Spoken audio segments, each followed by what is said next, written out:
नमो भगवते वासुदेवाय।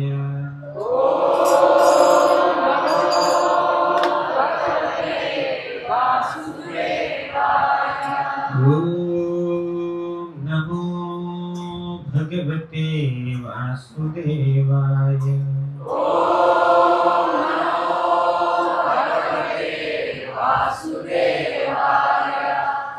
नमो भगवते वासुदेवाय।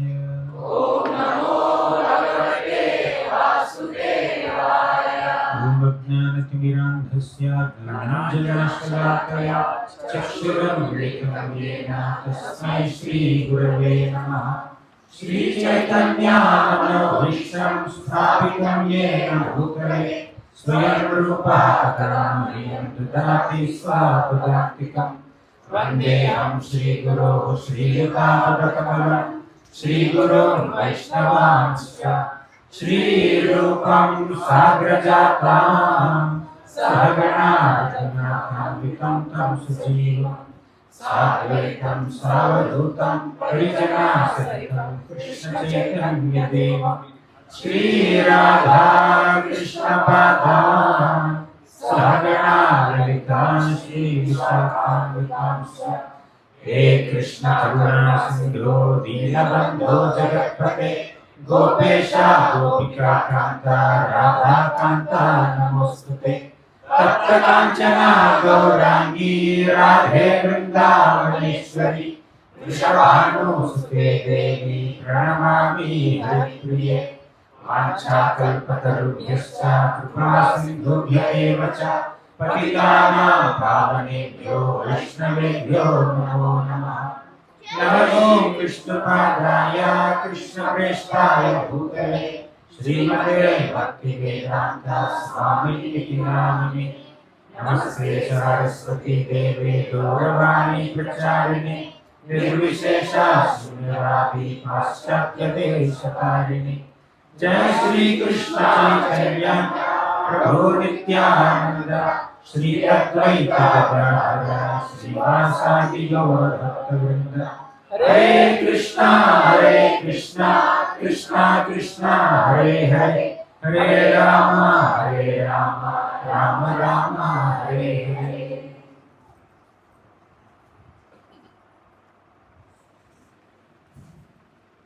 Hare Krishna. I'm very happy and grateful to be amongst all of you today on this auspicious occasion of Sri Gaura Purnima, the appearance day of Sri Chaitanya Mahaprabhu.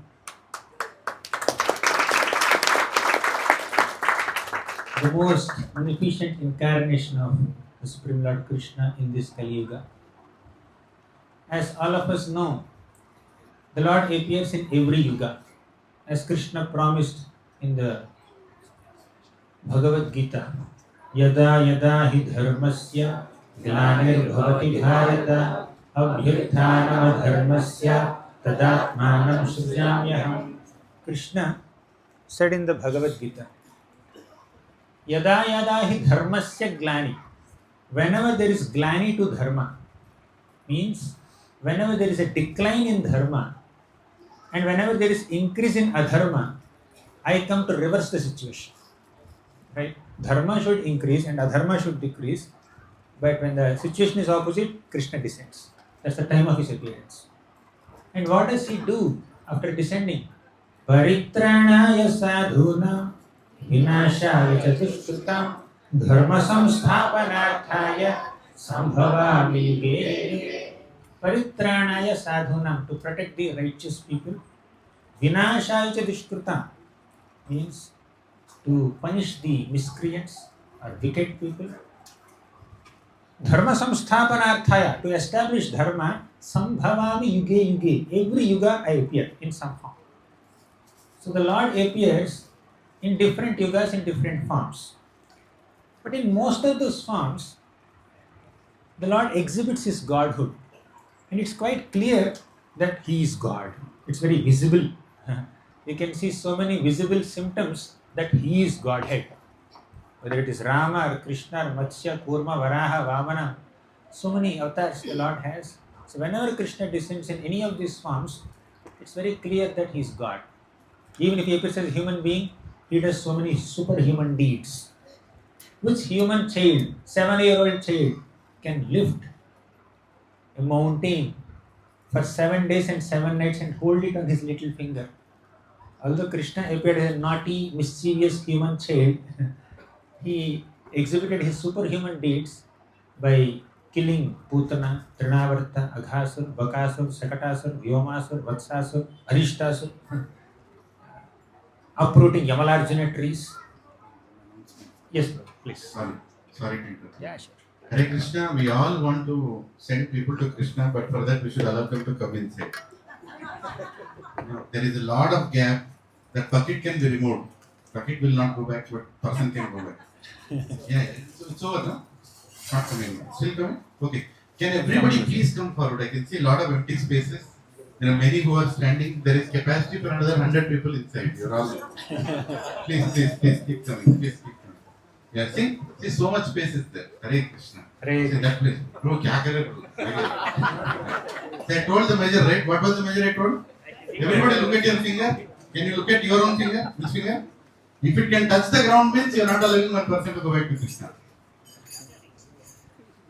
Yeah, see? So much is there. Please keep coming. This is not. Hare Krishna. Something else is happening. Yeah. So this is not COVID phase. So there is no need of social distancing. We can be as close as possible to Vaishnavas. We can have close association. Although you may be drenched in sweat, it's okay. One night. Yes, thank you very much. So the Lord appears in so many forms, and it's quite clear that He is the Supreme Godhead. However, there is a special form of the Lord where He does not reveal Himself as God most of the times, but He appears in the form of a devotee. Right? Lord Ramachandra appeared, definitely. He is God, but still He acted as an ideal human being only. That's clear. But He did not act like a devotee as such. He is God only. And for those who know His identity, He is the Supreme God. But here, in this incarnation as Sri Chaitanya Mahaprabhu, the Lord specifically adopted the mode of a devotee of Krishna. Right? He appeared as a devotee of Krishna and He performed devotional service, especially implemented those instructions that Krishna has given. Satatam kirta yantoma yatantasya dhambrataha. Krishna said in the Bhagavad Gita, I told them, Satatam kirta yantoma. I told my devotees to chant the names of the Lord always. But they are not doing it. I told them, Yajnanam Japa Yajnosmi. Of all the types of yajnas, I am Japa Yajna. You have to chant Japa. Hare Krishna Mahamantra, you have to chant. But not many are chanting. So how to make them chant? Let me personally come and do it. When I personally come and demonstrate how to be a devotee, it's easier for people to follow. As Krishna said in the Gita, Yadyadacharati sreshtaha tattadeveta janaha sayat pramanam kurute lokastadanuvartate. Yadyad acharati sreshtaha. Whatever sreshtas great people do, common people follow naturally. So Lord Chaitanya Mahaprabhu appeared as a Brahmana, which is considered the Sreshta of all the Varnas. And he took sannyasa, which is the Sreshta of all ashramas. Right? And he performed bhakti, and he chanted the holy names of Krishna. And thus he set an example from one perspective. But while acting as a Brahmana, while acting as a sannyasi, Lord Chaitanya Mahaprabhu did not give much importance to a Brahmana by birth or someone according to their ashram. So Lord Chaitanya Mahaprabhu was hearing Krishna Katha and the topics of great devotion and deep philosophical points from householders like Ramanand Rai, who are apparently having a Sudra birth, and from someone who is born in a Mlecha Yavana community like Haridas Thakur, he made him Namacharya. Like that, Lord Chaitanya Mahaprabhu took birth in the Brahmana community, accepted sannyasa, but he is making so many people from other varnas and other ashramas as the teachers of bhakti. So bhakti doesn't depend on your varna, bhakti doesn't depend on your ashrama. Mahaprabhu exemplified this through his personal demonstration.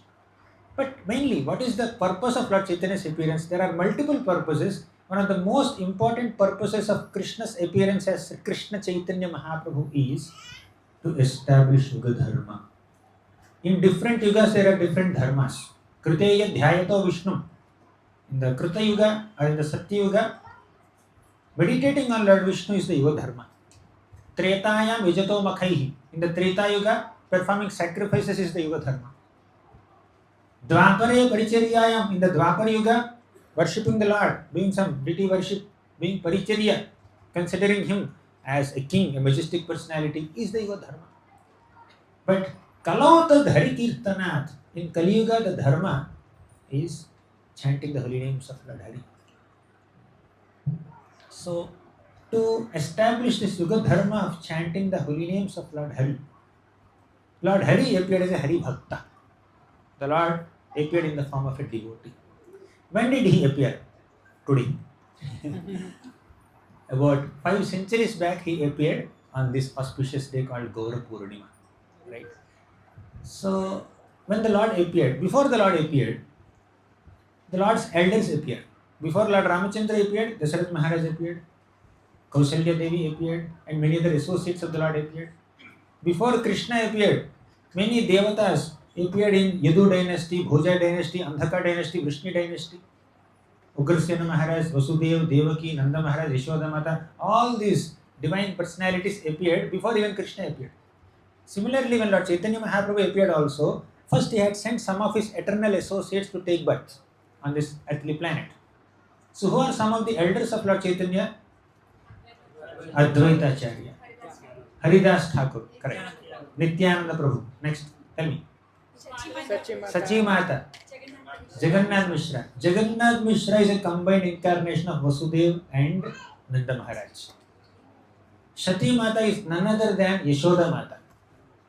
Okay. And Lord Vishnu and Shiva appeared in the form of Advaita Acharya. Lord Brahma appeared in the form of Haridas Thakur. In this way, several divine associates of the Lord took different forms in Chaitanya Leela. First, the elders made their appearance. Then Advaita Acharya saw that common people in this world, they are too addicted to karmakandic sections of the Vedas.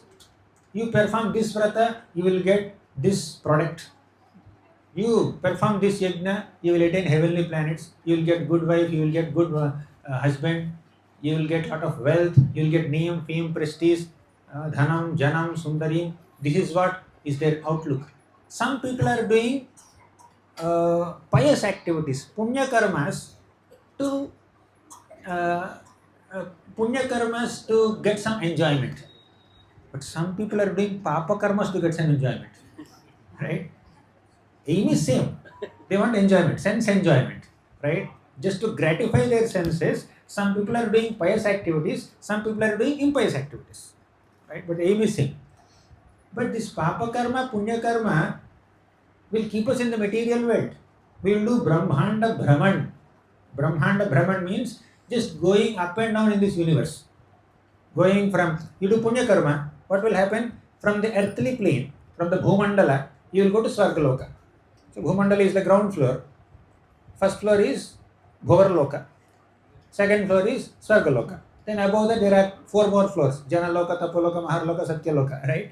So if you do punya karmas or pious activities, you will go from ground floor to second floor. That's all. And the punya is exhausted. Kshine punya martyalokam vishanti. Right? You will come back from second floor to ground floor. If you do papa karmas, what will happen? You will go to underground floor. Right? What is that called? Cellar? Basement. You will go to basement. But this basement does not have 1 floor. There are 7 floors. Atala, Vitala, Sutala, Rasatala, Talatala, Bhutala, Patala. There are so many lower planetary systems in the depths of Bhumandala. One will enter there. So papa karmas will take you down. Punya karmas will take you up. But this Sargaloka is also there in the material universe only. Within the Brahmanda only there are 14 planetary systems. In all the 14 planetary systems, there is birth and death. Brahma Bhuvanaloka Punaravartinorjuna. Brahma Bhuvanaloka. Right from an ant up to Brahma, everybody has to die. Right? Everybody has to die. This cycle of birth, death, old age, disease is there in all the planetary systems, in the entire universe. So to escape this repeated cycle of birth and death, you know what we need to do? We need to do bhakti karmas, not papa karmas or punya karmas. Many people do papa karmas to go to upper planets.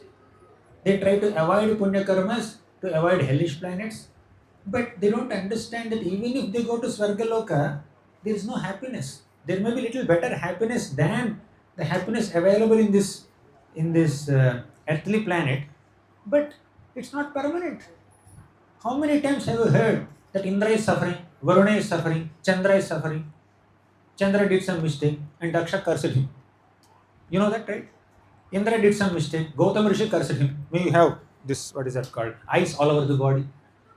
So even the king of heavenly planets, Indra, is suffering. He's subjected to curses. Right? What will you go there? I'll go to Svargaloka and enjoy. Rambha, Urvashi, Myanaka, there are so many different apsaras. I can enjoy there. Indra is also suffering. And as soon as some demon becomes powerful and attacks Indraloka, Svargaloka, all the devatas are on roads. They have to go and beg. They will go on the shore of the milk ocean and beg Lord Vishnu. Sahasra Sirsha Purushaha Sahasraksha Sahasrapak Sabhumim Vishvato Vritva. So like that they have to beg Lord Vishnu. Then Vishnu has to come in some avatar and then protect the devatas and reinstate Indra back in his position. You go to Svargaloka and you will enjoy. You are thinking like that, it's illusion. There is no enjoyment in Svargaloka also. There is a little better enjoyment than here. But it's not permanent enjoyment. What is enjoyment? That which has no beginning, that which has no end. That is called Adhyatmika Ananda. Svargananda will not satisfy the heart.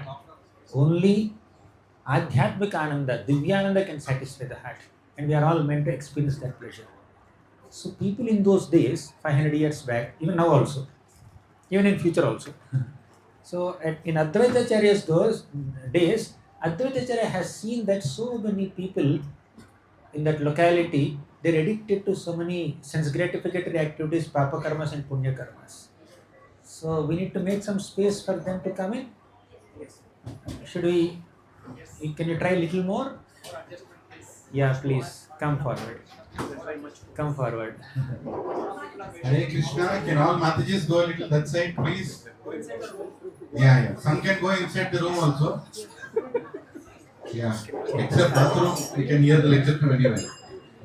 Hare Krishna. We need a bigger space. That's what the crowd is saying.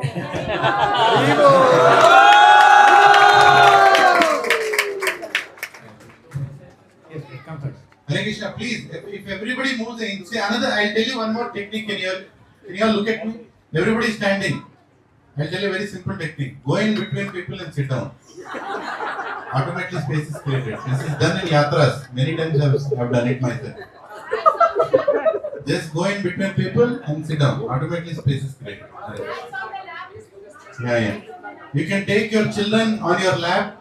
You can take your children on the lap. And Prabhuji, all the people who are sitting on the chairs now, just move back the chairs to such an extent that you'll only get up after lecture. Just push the chairs. No need of any space between chairs. Yeah. No need of any space between chairs. Just keep pushing them back. All the chairs, just push them back. Hare Krishna. Hare Bol. So that will create another row. Hare. Yes, bro. Dandavad. Hare Krishna. Sorry. Hare Krishna. Yeah. Thank you very much. I think after some time we'll close the door. Hare Krishna.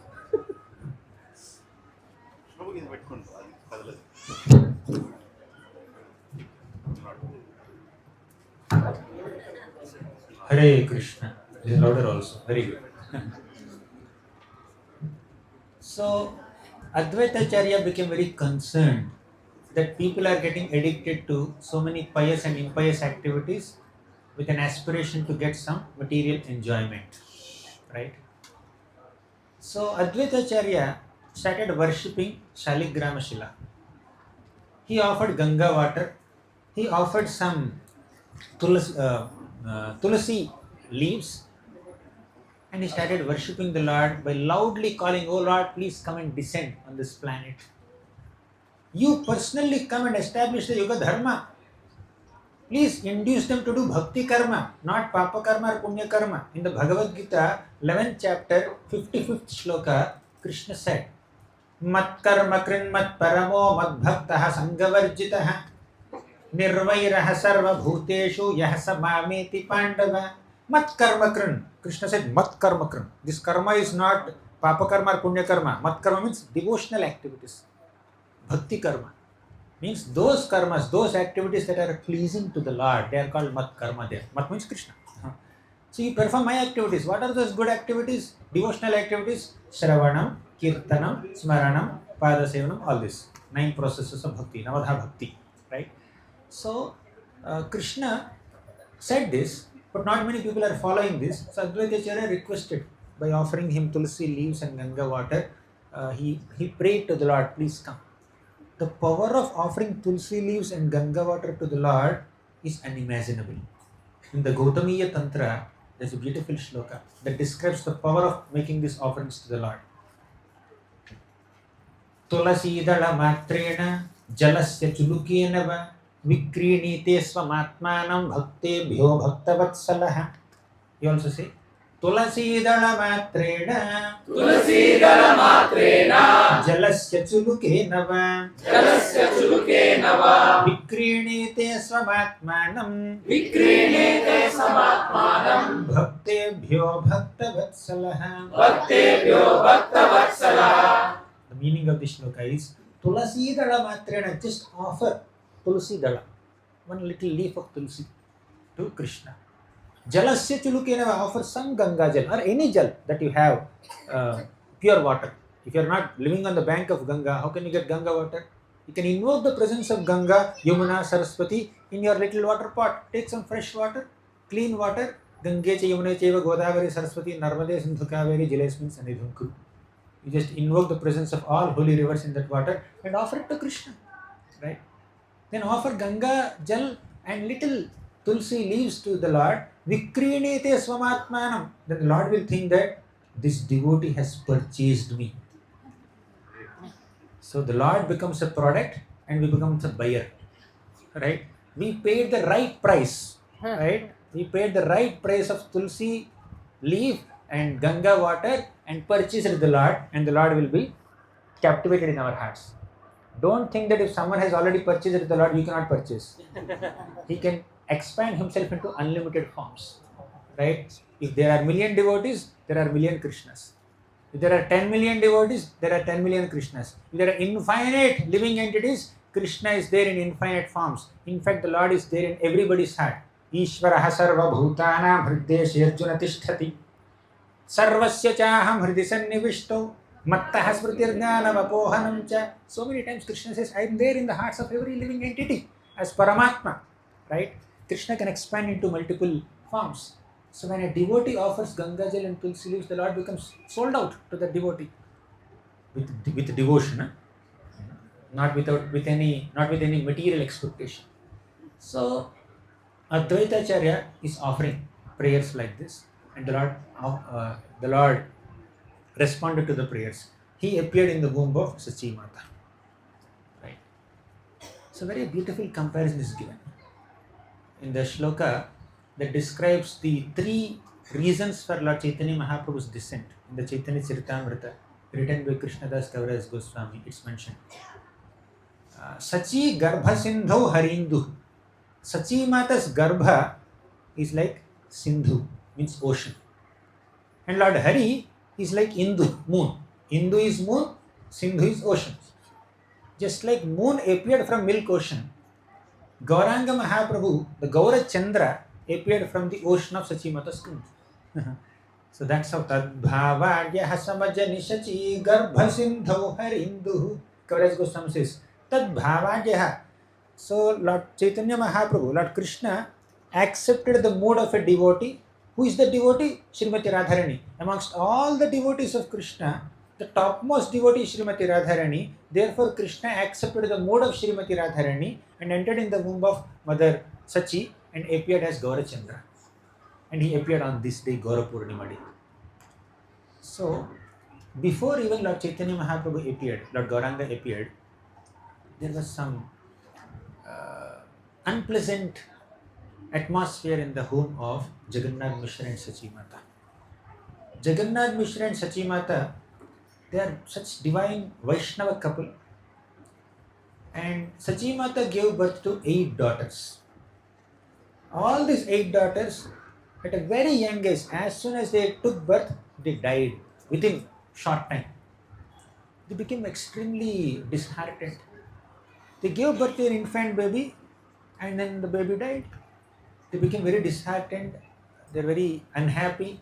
They worshipped Lord Govinda with so much love and devotion, and prayed, "Oh Lord, please give us a surviving child.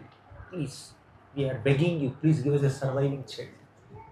And finally, in the 9th pregnancy, Mother Sachi gave birth to a divine boy. His name is Vishwarup. He's an incarnation of Balaram. Right? Balaram's partial expansion appeared as Vishwarup from the womb of Mother Sachi, and they became extremely happy, Sachi Mata and Jagannath Mishra. And in happiness, they offered prayers to the Lord. So a devotee is not one who goes to the Lord only when there is difficulty. A devotee worships the Lord even when there is happiness. Many times in this world, some people worship the Lord only when there is difficulty, and when there is happiness, they forget the Lord. And there are some people who worship the Lord only when they are happy, and they say, "Lord doesn't exist because I have some difficulties." Two opposite parties. But a devotee is one who worships the Lord whether there is happiness or distress in their lives. They're constantly dedicated to the Lord. In this way, our Jagannath Mishra and Sachi Mata were worshipping the Supreme Lord Govinda with great joy when Vishwarup appeared as their son. After some time, again Sachi Mata gave birth to another child. So Lord Chaitanya Mahaprabhu entered in the womb of Gauranga Mahaprabhu entered into the womb of Sachi Mata, and somehow her pregnancy was continuing. Generally, in 9 months the baby delivery happens, but for 13 months Sachi Mata did not deliver the baby. In the 13th month, Jagannath Mishra became very anxious and called Nilambar Chakravarti. He's an elderly personality in Jagannath Mishra's family. And Nilambar Chakravarti came and predicted Sachi Mata is going to give birth this very month, in this 13th month. So, according to his prediction, where Sachi Mata gave birth to Lord Chaitanya Mahaprabhu on Gaura Purnima day. Actually, when Gauranga Mahaprabhu appeared on the Purnima day, the Purnami moon felt a little embarrassed. I am a moon full of spots. Now the spotless moon is appearing. What is the need of this spotful moon? So he became little embarrassed and he disappeared behind this eclipse. So that was a Grahan day.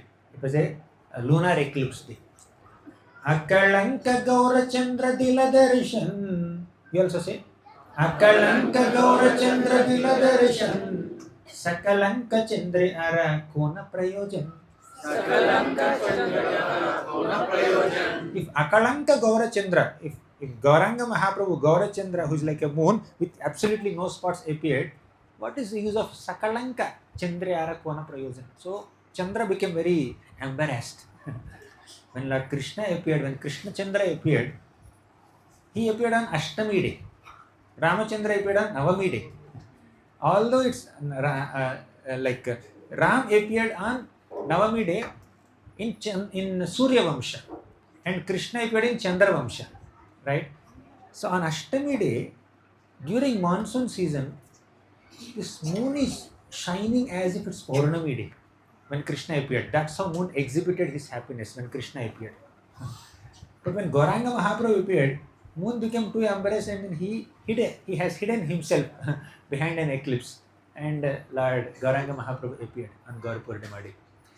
Then, because it is lunar eclipse, eclipse is considered little inauspicious, right?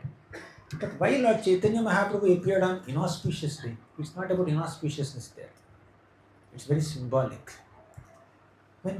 when there is eclipse, all the cultured people to drive away the inauspiciousness on that day, you know what they do? They chant the holy names of the Lord. Hari, Hari, Hari, Hari, Hari, Hari, Hari, Hari, Krishna, Krishna, Govinda, Govinda. Krishna, Krishna, Govinda, Govinda. In this way, all the devotees started chanting the holy names of the Lord because there is eclipse.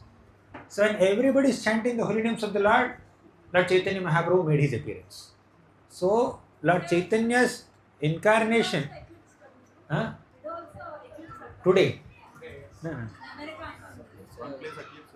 Oh, it happened. Okay. Thank you. So Lord Chaitanya Mahaprabhu appeared. Actually, the reason for Lord's descent is to establish Yoga Dharma. What is Yoga Dharma? Harinam Sankirtan. So, right on the day of his appearance, he started establishing Yoga Dharma. His mission of making people chant the holy names of Krishna started even before his appearance, even at the time of his appearance. He was appearing from Sachimata's womb and everybody chanting Hari, Hari, Krishna, Krishna. Especially Srivas Thakur went to Ganga, took a bath. And also, Advaitacharya and Haridas Thakur, they started dancing. They have been praying for the Lord's appearance. Advaitacharya is a combination of Brahma and Vishnu and Shiva. And Haridas Thakur is Brahma. So Brahma, Vishnu, Shiva, all three of them are praying for the descent of Lord Chaitanya. And when Lord Chaitanya is appearing, they were great jubilation. They were chanting the holy names of the Lord Krishna. So Lord Chaitanya Mahaprabhu started inducing people to chant the holy names of the Lord right on the day of his appearance. And when he was growing slowly, gradually becoming little older and older, so when he becomes a month's baby, he would cry. And when people come, all the neighbor ladies will come, motherly ladies will come and then offer him some toys and eatables or whatever. The boy will not stop. Nimai, his name is also called Nimai because he took birth under a neem tree. He is given the name Nimai. So Nimai would not stop. Nimai would not stop crying unless these ladies start chanting Hari, Hari, Hari, Hari, Krishna, Krishna, Krishna, Krishna. So while he was crying, he is making everyone chant the holy names of the Lord. Like that he grew up little. Then the relationship between Lord Chaitanya Mahaprabhu and Sachimata is so deep. Because Gauranga Mahaprabhu is not different from Krishna. Sachimata is not different from Yashoda Mata. All of us know how much is the bonding between Yashoda Mata and Krishna. Similar bonding is there between Krishna, between Lord Chaitanya and Sachimata. So, one day, Vishwarup, he started growing up little. Nimai is becoming a small boy and Vishwarup has already taken birth, he became little older. He is a very great devotee. He would constantly associate with Advaitacharya and perform some Harinam Sankirtan, discuss some Shastras like Bhagavad Gita, Bhagavatam along with Advaitacharya. Although Advaitacharya is like old like a grandfather and Vishwarup is like a young boy, still they sit together, Swajatiya. They sit together and discuss Harikatha. One day, Vishwarup overheard his parents having a discussion. Jagannath Mishra and Sachimata were having a discussion. What was the discussion? We have to get Vishwarup married. He's entering teens. And he's becoming a little older, so we have to get him married. As soon as Vishwarup heard this discussion from his parents, he immediately ran away from home and took sannyas. Right? So Vishwarup took sannyas and Jagannath Mishra and Sachimata were devastated. We can't understand the pain of parents when the child leaves and accepts sannyas because they had so many hopes. And Vishwarup happened to be the first surviving child after the death of 8 children. 8 daughters died and finally 9th child or Vishwarup survived, and so much love and affection they had, but Vishwarup just took sannyas because he did not want to get caught up in this family affairs and samsara and all that, so he took sannyas. Then Jagannath Mishra and Sachimata were left with only Nimai, our Nimai Vishwambhara, our Gauranga Mahaprabhu, Chaitanya Mahaprabhu. So he was left there. And one day, somebody fed Gauranga Mahaprabhu, this little Nimai, some betel nuts. He wouldn't take generally, but he just took it that day, somebody fed him. And he fainted. he became little unconscious. And within his mind, he had a dream. Right? When he became unconscious, he had a dream. What was the dream? His older brother Vishwarup appeared in his dream and said, I took sannyas, you should also come with me. You also become a sannyasi. Then, after some time, Nimai just got up from the dream. The Jagannath Mishra and Sachimata came to him and said, my dear boy, what happened to you? He said, my dear mother, I had a dream.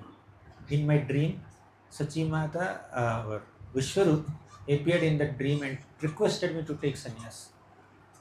Sachimata anxiously waited. What happened? Nimai, what did you reply? Nimai said, I will not take sannyas. I will stay with my parents.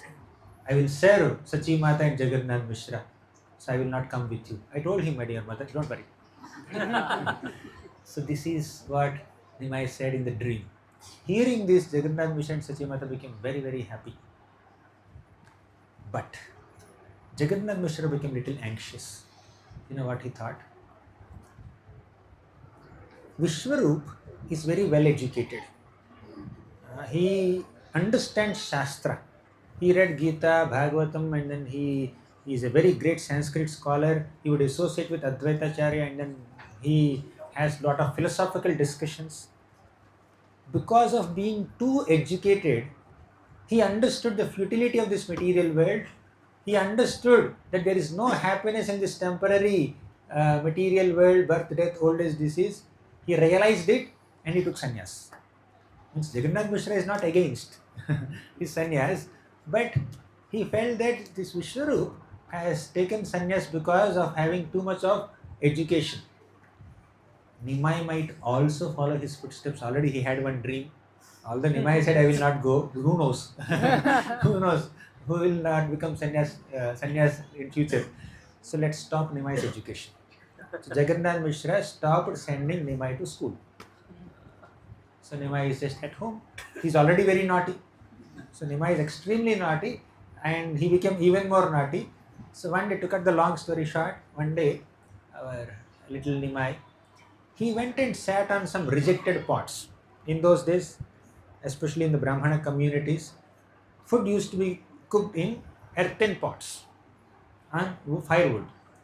So these earthen pots are like use and throw. Once you cook, you use it for one day and then you throw it. And also it becomes little dark from bottom. So all the reject pots are just dumped in one place, dustbin area. So Nimai went and sat on this dustbin area, on the rejected pots, on the used pots, broken pots. Right. Then Sachimata came and said, you are the son of a great Brahmana, you are the son of a great Pandit Jagannath Mishra. He is very respectable personality in this entire community of Navadvip. Are you not ashamed of sitting on these dirty pots which are rejected pots, old used pots? Then our Nimai said, no, they are not rejected pots. They are used for cooking bhoga to Lord Vishnu. Right? How can they be contaminated? Yeah, that's correct. They are nicely being used for the Lord's service, but now that we have rejected it, so you don't have to sit there. Better come and take bath now. Your whole body has become black and all, you should come and take bath. So Sachimata insisted and then Nimai took bath. When Nimai was much younger, very smaller, one day Sachimata gave him some sandesh, very sweet sandesh, milk sweets. And Nimai did not eat that sandesh. He started eating dirt. He started eating some dirt. Then immediately Sachimata came and said, am I not feeding you some delicious sweets at home? Why are you eating mud? Then you know what Nimai said? Very, very clever answer. He said, all the food items that you have given me, they are coming from earth only. They are products of earth. They are non-different from earth. Therefore, I am directly eating earth.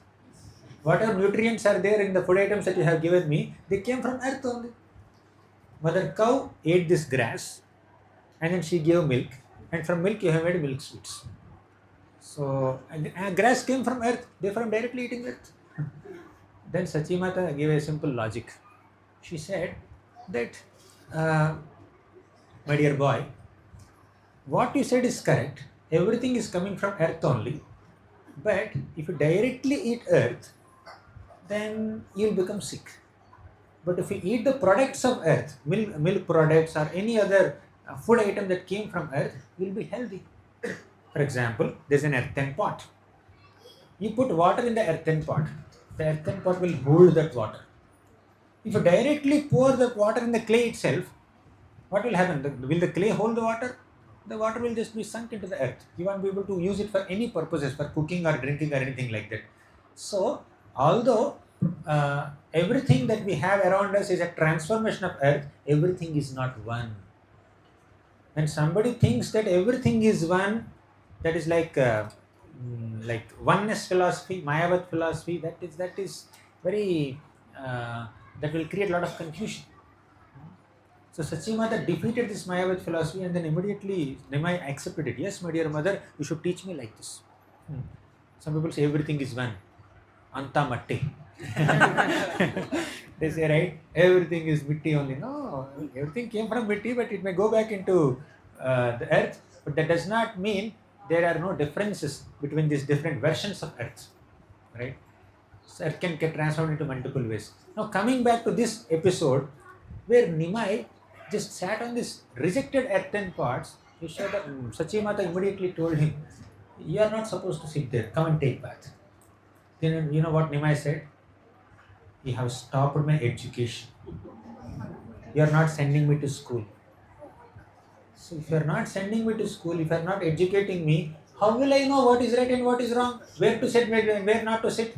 It's your mistake, not my mistake." Then our Sachimata went to Jagannath Mishra and spoke confidentially.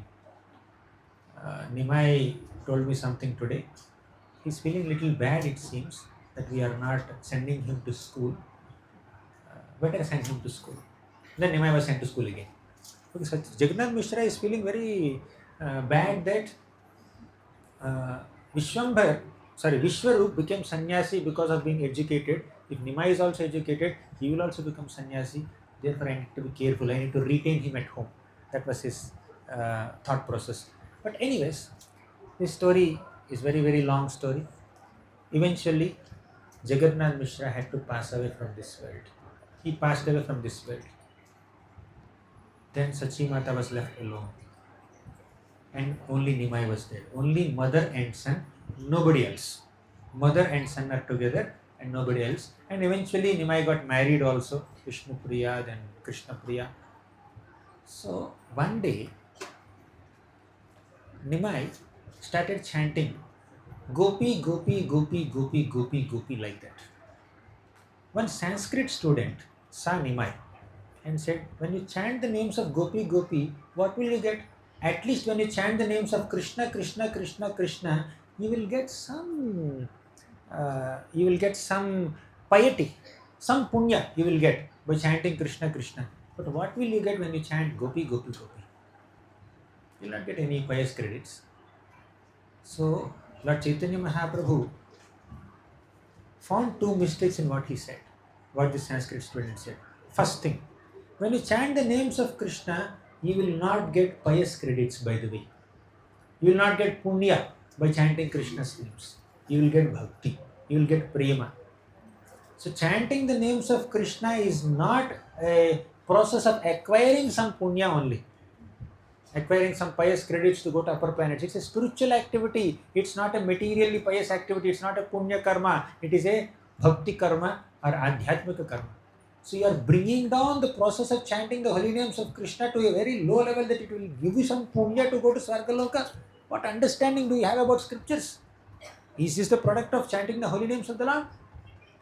Yoga shrutyupapatti nirjanavana dhyanadha sambhavita Swarajyam pratipadya nirbhayamami mukta bhavantu dvija Asmakam tu kadamba kunja kuhara pronmila dindivara Srini shyamala dhamana majushatam janmastu lakshavadhi. Great yogis are saying Yoga shrutyupapatti nirjanavana dhyanadha sambhavita. Let these great yogis go to different secluded forests and do dhyana for hundreds and thousands of years. and let them get liberation. Let them think that they are liberated. As far as I am concerned, Asmakam tu kadamba kunja kuhara pronmila dindivara Sridishyamala dhamana vajushatam Janmastu lakshavadhi. As far as I am concerned, I just will chant the holy names of Krishna. What is the use of any hundreds and lakhs of benedictions in comparison to this process of chanting the names of Krishna? So this is the importance that devotees give to the process of chanting Krishna's names. And here is the Sanskrit scholar, Sanskrit scholarly student who is giving an interpretation that by chanting Krishna's names you will get some punya. No. Second point. He said, Gopi, Gopi, Gopi. Why are you chanting Gopi, Gopi? You should chant Krishna's names. Chanting Krishna's names is correct, but we can chant the names of the devotees also. Right? We say that Jaya Jaya Prabhupada, we just said. After Narasimharati, we say Jaya Prahlad Maharaj, Prahlad Maharaj. So when you glorify the names of the Lord, He will be happy and devotees will be happy. When you glorify the names of devotees, Krishna will also be happy.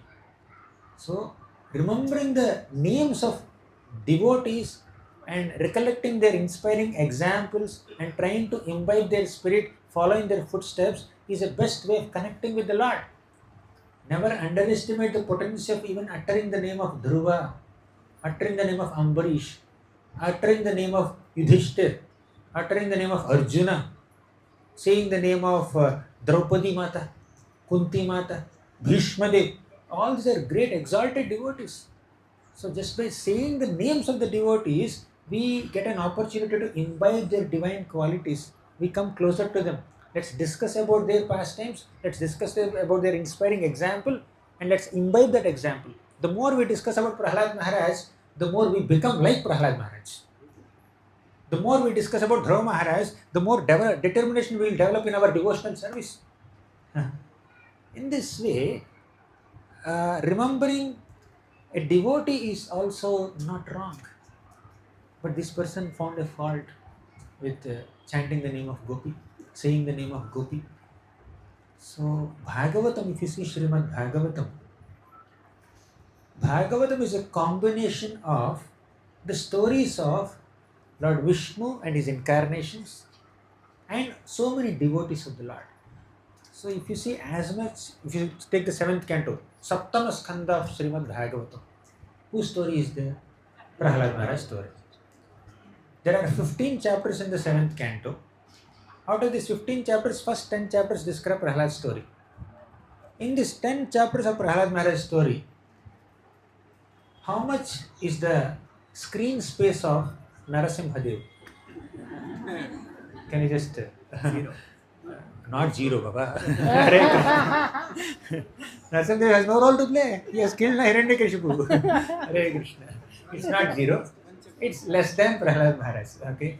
He comes in the middle of 8th chapter. He fights with Hiranyakashipu. And he kills Hiranyakashipu. And in the 9th chapter of the 7th canto, then Prahlad Maharaj offers prayers. Narasimhadev will just sit and hear. Prahlad is offering 43 prayers and Narasimhadev is sitting and hearing only. And after that, Narasimhadev started speaking just 5 times shlokas and he disappeared. So his screen space is very limited. Prahlad's screen space is more. What was the introduction scene of Krishna in Bhagavatam? In the Bhagavatam, first canto, in the 7th chapter, Krishna makes his appearance for the first time. You could see any typical movie, especially in Andhra, South India, right? As soon as the hero makes his appearance, forget his appearance, even when his name comes also, there's big background sound, all the letters will come one by one, not all at for every letter there's a background sound, and people will just throw their, papers. Some last 20 years I didn't go to movie theater. I don't know nowadays what's happening. Same is happening. They're more intense probably. Oh, they're removing shirts and throwing in the sky. Probably still same zeros are there. Same are there. Their sons. Okay, anyways, let's come back to Gaura Purnima. not Tollywood. So I'm just trying to make a point only that in any typical movie, when the hero makes his introduction, the director shows that scene, handles that scene very carefully. Background music, maybe either a duet or some solo song or some fight or some punch dialogue, or he's coming from this side, ऊपर से नीचे से आगे से पीछे से camera should come in 10 different directions and show him. So that's how hero is introduced.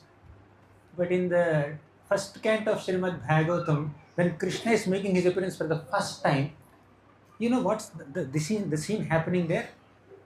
Draupadi Mata is crying by her 5 sons died. Ashwathama killed the 5 sons, and Draupadi is lamenting. The whole focus is on Draupadi. Full camera is there on Draupadi. Then Arjuna makes his appearance. Arjuna says that whoever has killed your 5 sons, my dear Draupadi, I will cut his head and bring his head to you.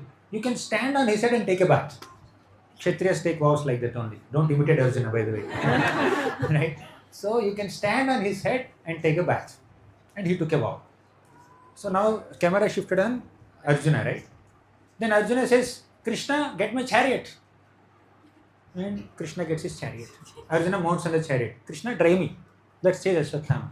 That is the introduction scene of Krishna in Bhagavatam. Who will make such a humble appearance?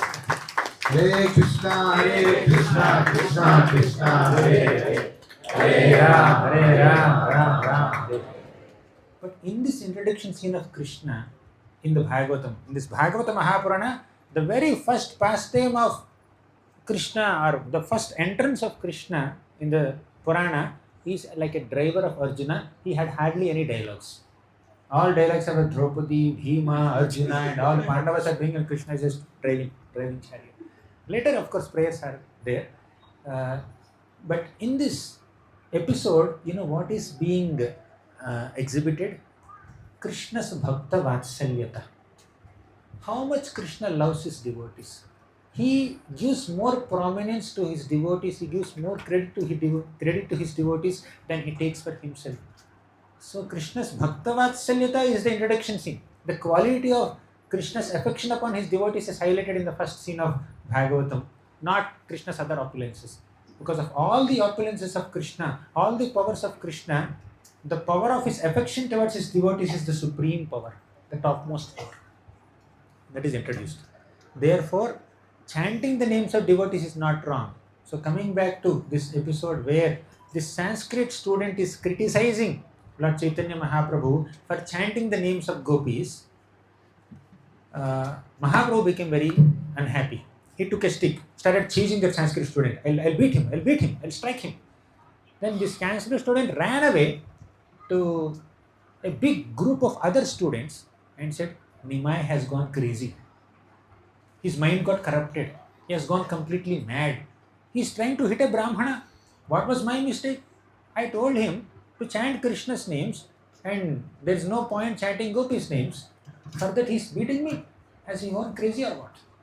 Then Lord Chaitanya Mahaprabhu, Gauranga Mahaprabhu started contemplating. I have come here to establish Yoga Dharma. I am supposed to be the Acharya or the Yugavatar who is supposed to propagate the names of the Lord and establish Yoga Dharma, and people are not taking me seriously at all. What is this? If people don't take me serious and people are not hearing what I am trying to say, how will I enable them to chant the names of the Lord? So why are they not taking me seriously? He understood.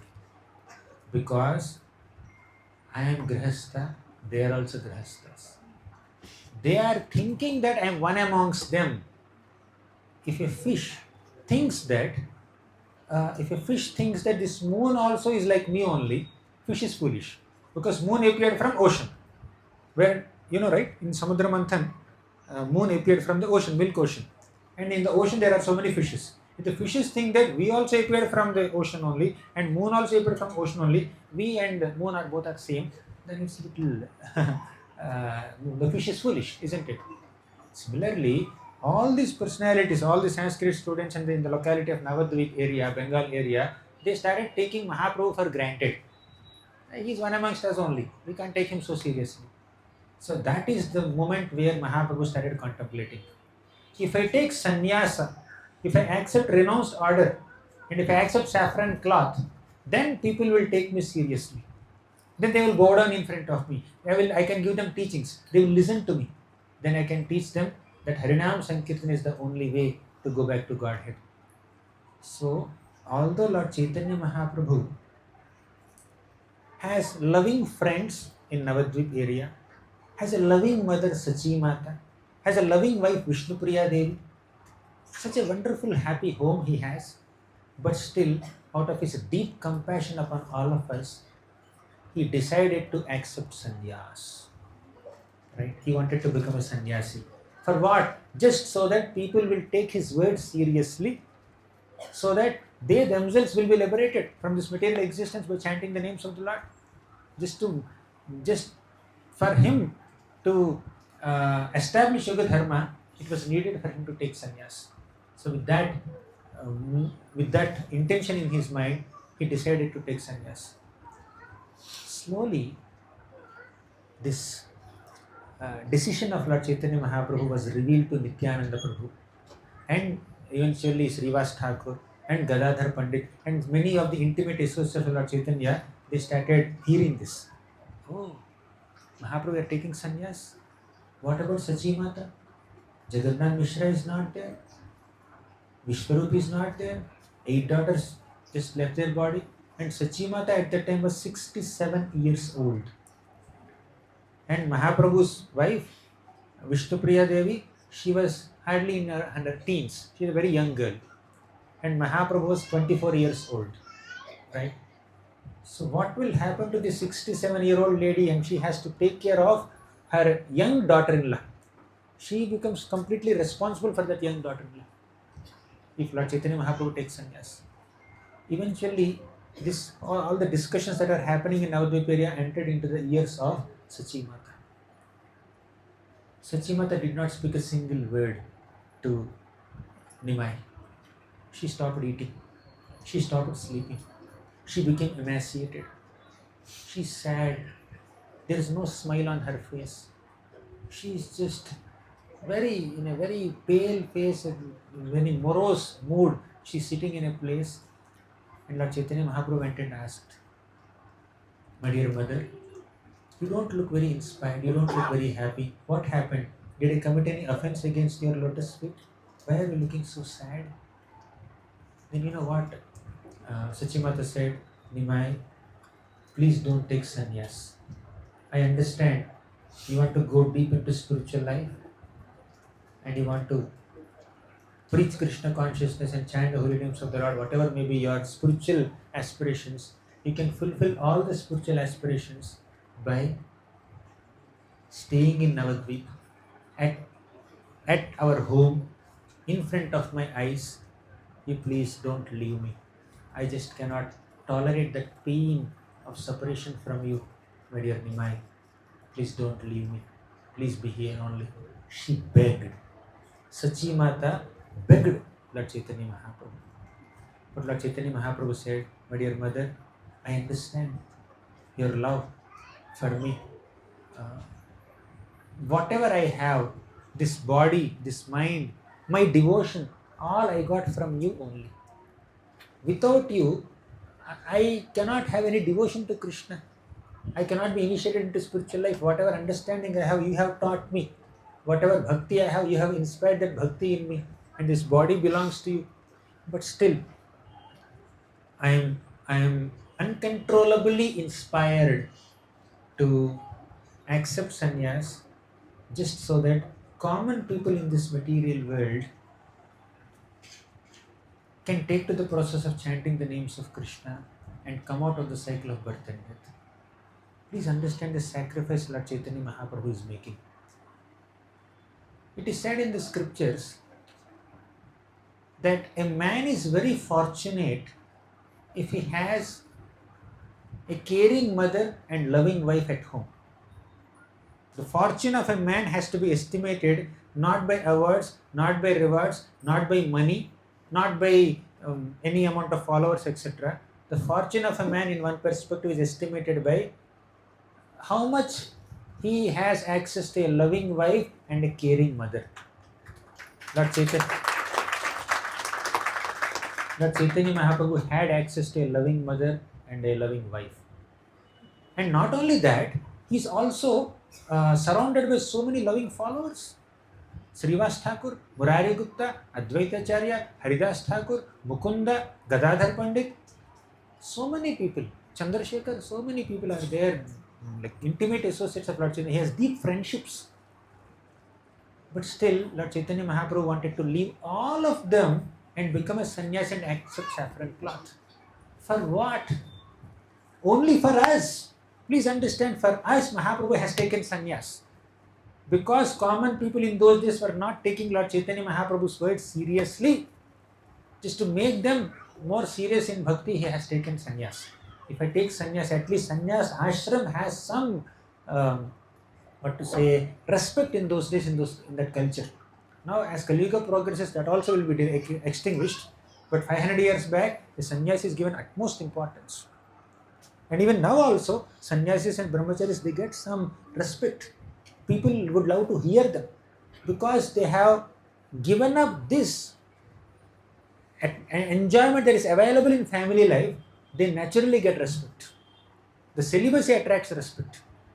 The complete dedication to the process of bhakti attracts respect. So Lord Chaitanya Mahaprabhu felt that let me give up my household life, family life, let me accept a sannyas life, and in that position as a sannyasi, I will be able to penetrate into the crowd and teach them Krishna Bhakti. For us, he has left all of them. Let me explain the gravity of the situation with another example. Krishna. When Krishna left Vrindavan, you remember Krishna took birth in Mathura prison cell, and Vasudeva took this infant baby Krishna all the way to Vrindavan, Gokul Mahavan, and left him next to Mother Yashoda in Nanda Maharaj's house. A decade passed, more than a decade passed. Lord Krishna grew up as the son of Yashoda Mata and Nanda Maharaj, and his associates are Gopas, Gopis, cows, calves, butterflies, peacocks, monkeys. These were his associates. But after more than a decade, suddenly one day Akrura comes and takes Krishna. Kamsa is calling you. Krishna, you are the son of Vasudeva and Devaki, not Nanda Maharaj and Yashoda. Kamsa is calling you to Mathura. Please come. Your parents are waiting there. Vasudeva and Devaki are crying for you. They are in the prison cell. Kamsa is torturing them. You should come and liberate them. You should release them. A mother who has a child like you, a capable child like you, should not suffer, should not deserve to cry like this in separation from her son. For more than a decade, she did not even see you. You can just imagine. Nobody was clicking some photos in Vrindavan and sending WhatsApp messages to Devaki Mata. Right? She was not getting any live updates. She just gave birth to Krishna. On the day of Krishna's birth, she gave her little milk to Krishna, and that's her only connection with Krishna as a mother. She gave first milk to Krishna, and immediately Krishna was taken to Gokul. More than a decade passed, she did not see him, she did not hear him, she did not hear about him so much. That's how her life is passing. Right? So Akrura said, Krishna, please come. Come to Mathura. Krishna said, yes, I'll come to you. Now imagine the position of Mother Yashoda. Now this child, who is the son of two mothers, Devaki in Mathura and Yashoda in Vrindavan, he has to leave this mother Yashoda to go to that mother Devaki. Just imagine that moment. Right? Not only Mother Yashoda is devastated, Srimati Radharani is devastated, all the gopis are devastated, all the gopas are devastated, entire Gokul, the entire Vrindavan, cowhead community is in extreme tears. When Krishna was departing from Vrindavan, some gopis came and caught Akrura's chariot wheels, not allowing the chariot to move. Some other gopis came and caught Akrura's horses, beating them. Some gopis brought this driver down and started beating him. Some gopis caught Balaramji, please don't go. They were crying profusely, piteously. And some gopis caught Krishna and they were crying piteously. please don't go, Krishna. Govinda, Damodara, Madhava, please don't go. Govinda, Damodara, Madhaveti. Govinda, Damodara, Madhaveti. Govinda, Damodara, Madhaveti. Govinda, Damodara, Madhaveti. In this way, they are chanting the names Govinda, Damodara, Madhava. Please come back. Don't go, not come back. Don't go. It was very painful for the gopis to accept this moment. Akrura is not Akrura, he's Krura. He's cruel. Although his name is Akrura, he's actually cruel that he's separating us from Krishna. They're crying piteously. All the gopis of Vrindavan, and Krishna pacified them, consoled them, and said, I will come back very soon. And he left. Although it's mentioned that the gopis were crying profusely in separation from Krishna, Krishna also secretly wept within his heart in separation from the gopis.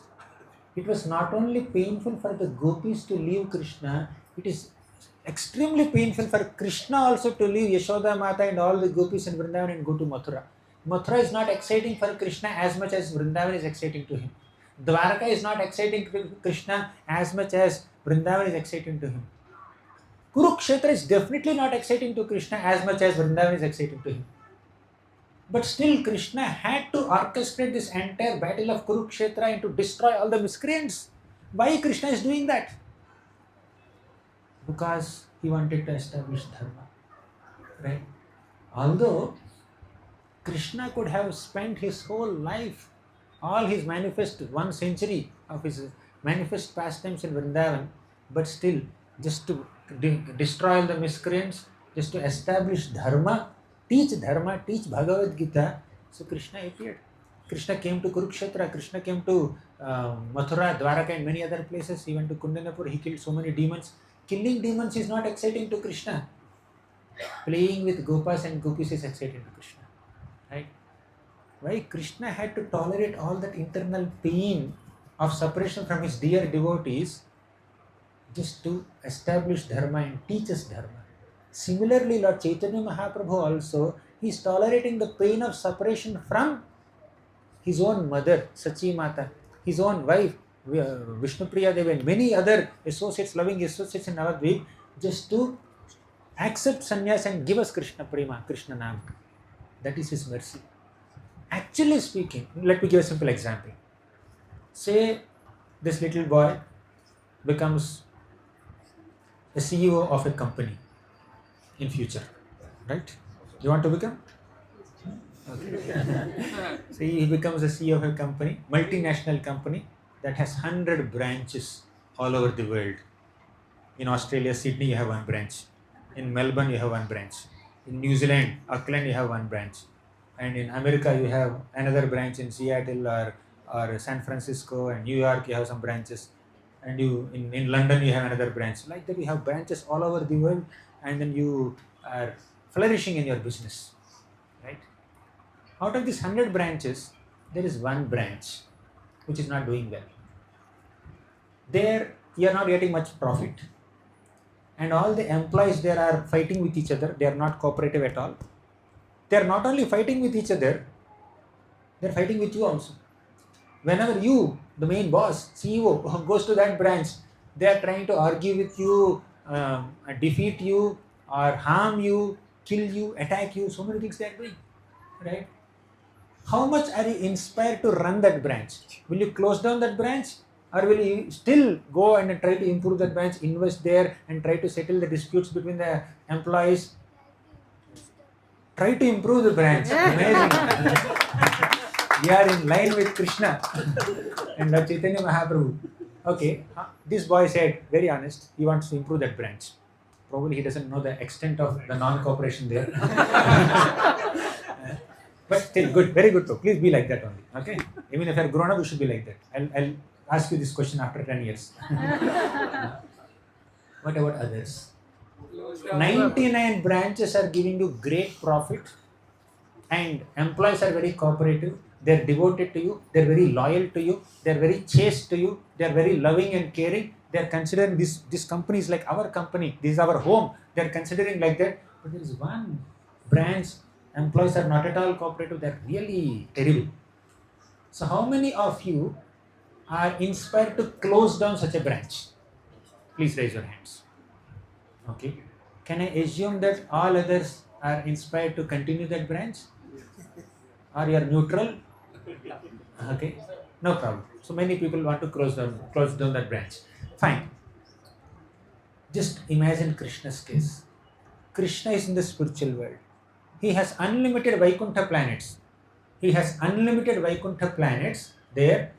And in all those Vaikuntha planets, there are unlimited devotees. And these devotees are nicely serving Krishna with love, with care, with selflessness, without any expectation in return. They are completely absorbed in God consciousness, Krishna consciousness. But Krishna still comes to this material world where not many people are cooperative, right? People are not cooperative. They're fighting with each other. Some people are saying there is no God. Some people are saying God is love. Some people are saying God is light. Some people are saying God is a poor man. Or poor man is God. Daridra Narayana.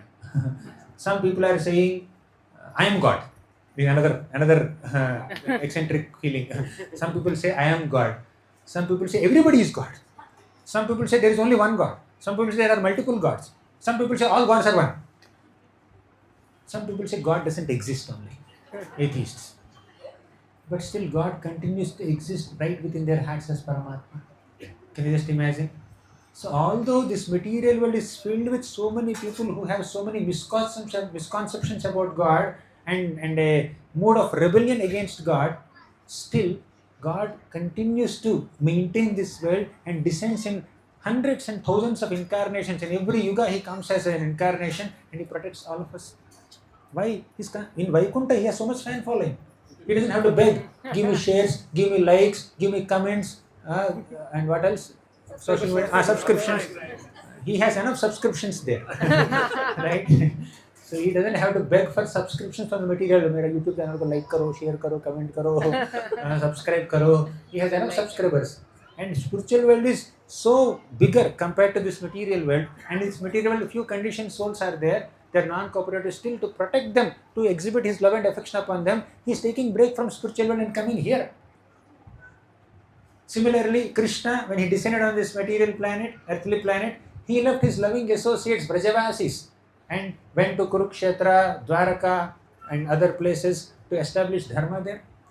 For our sake, to give us Bhagavad Gita.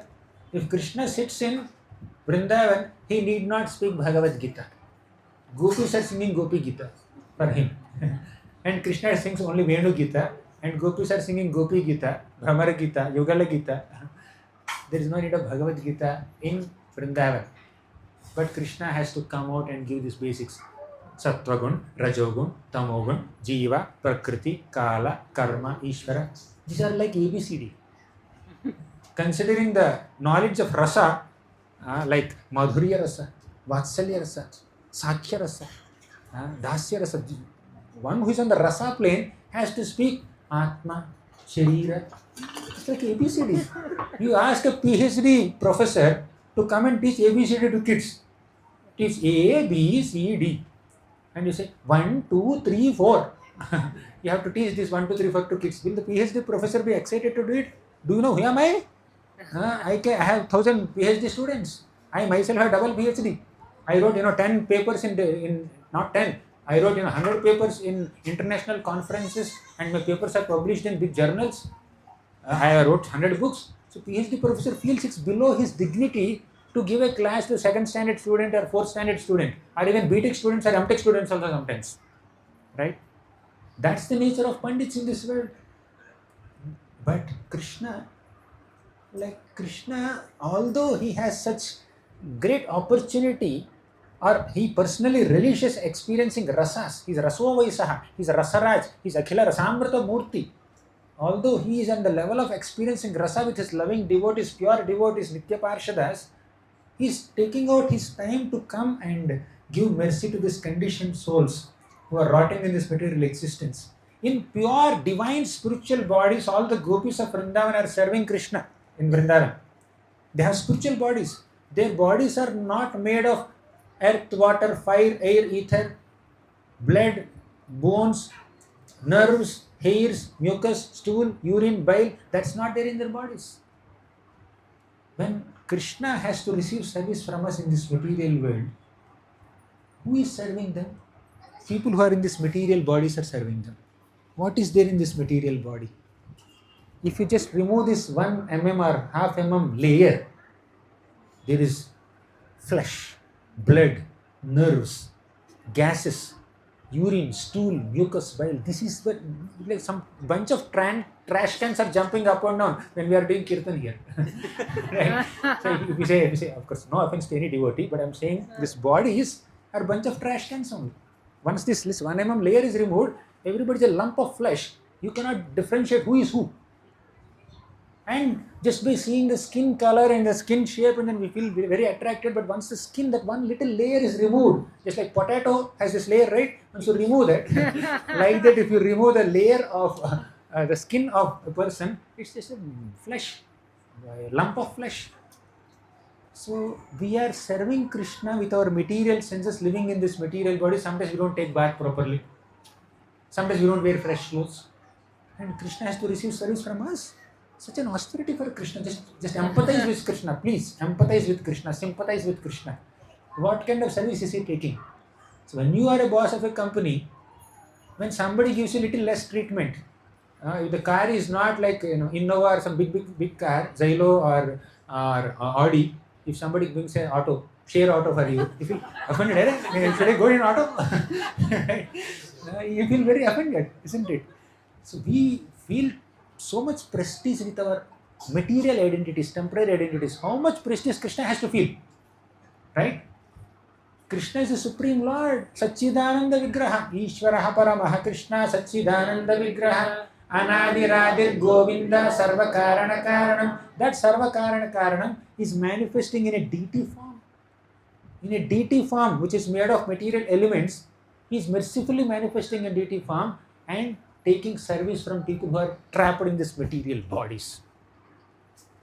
Very austere for Krishna to receive. And that Krishna is leaving his loving associates in Vrindavan Dham and coming to this Mathura and Dwaraka, where it is filled with politics. What is there in Dwaraka? Dwaraka at least Dham, but Hastinapur, what is there in Hastinapur? Politics. Duryodhan, Dushasan, Karna, Shakuni, this Dusta Chatushtayam. These people are doing so much politics, and here is that blind king Dhritarashtra supporting them, and Krishna has to go there. Sandhi, Duryodhan, can you please give half the kingdom to Pandavas? And Duryodhan says, half the kingdom? Forget half the kingdom. I will not give even that much land which is accommodated under the tip of a needle. Get lost from here. That's what Duryodhan says. Krishna, Anantakoti Brahmanda Nayaka, we say, right? Govinda, Anantakoti Brahmanda Nayaka, and Anantakoti Brahmanda Nayaka is wanting 5 villages from this Duryodhan. And Duryodhan says, forget 5 villages, I will not give you that much land under a tip of a needle. And he doesn't say just that. He tries to arrest Krishna.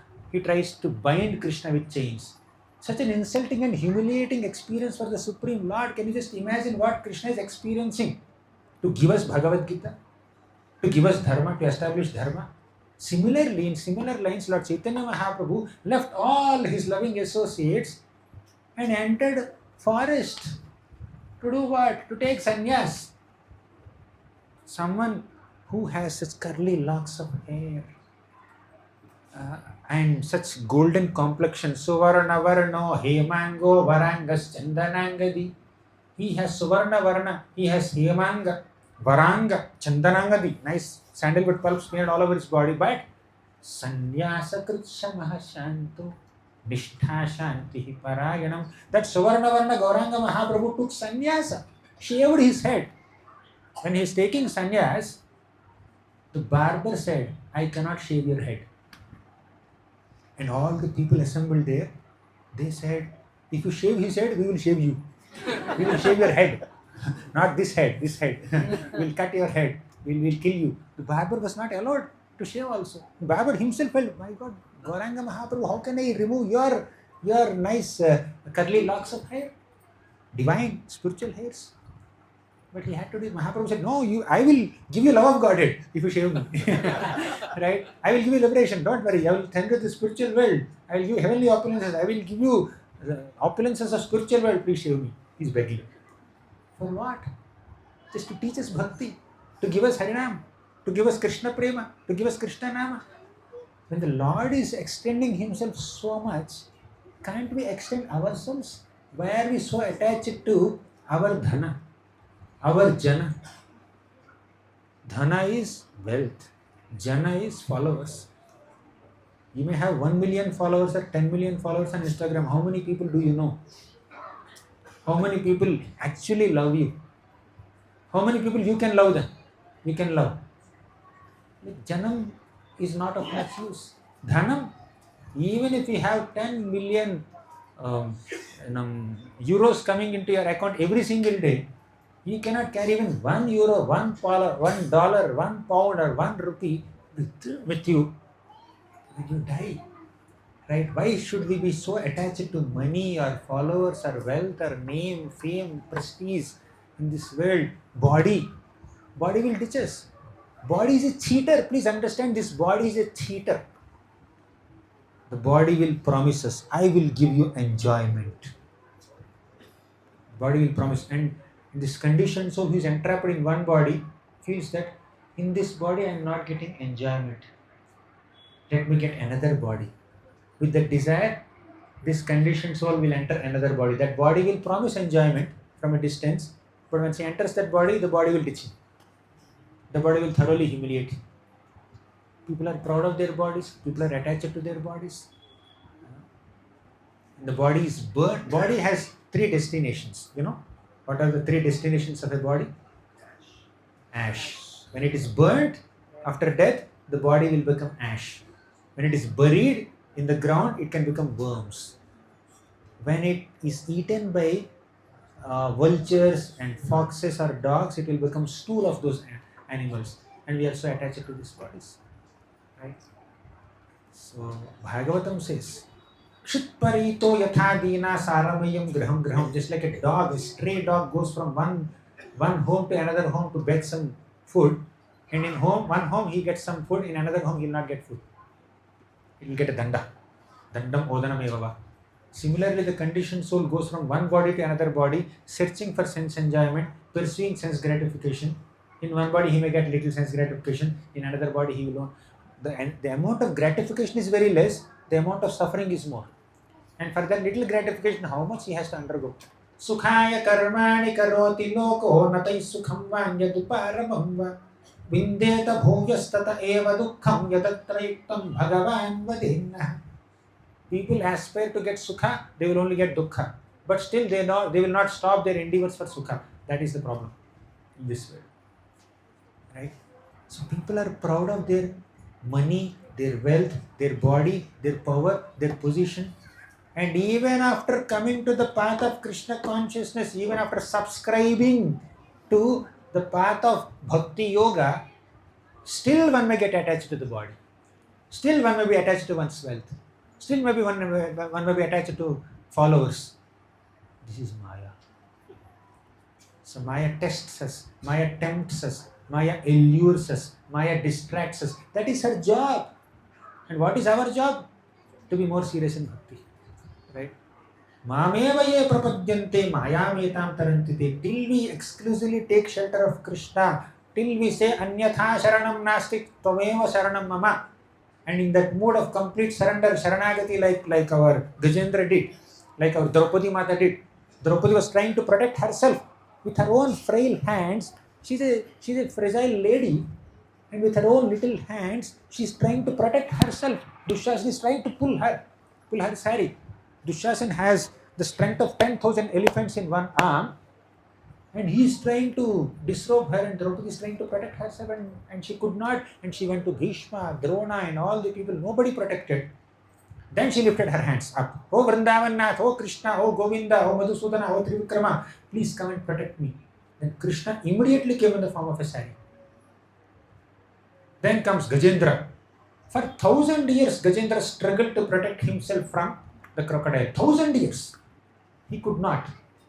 Even if you try to save yourself for 1,000 years, your abilities, your manpower, your money, your resources will not be able to protect you.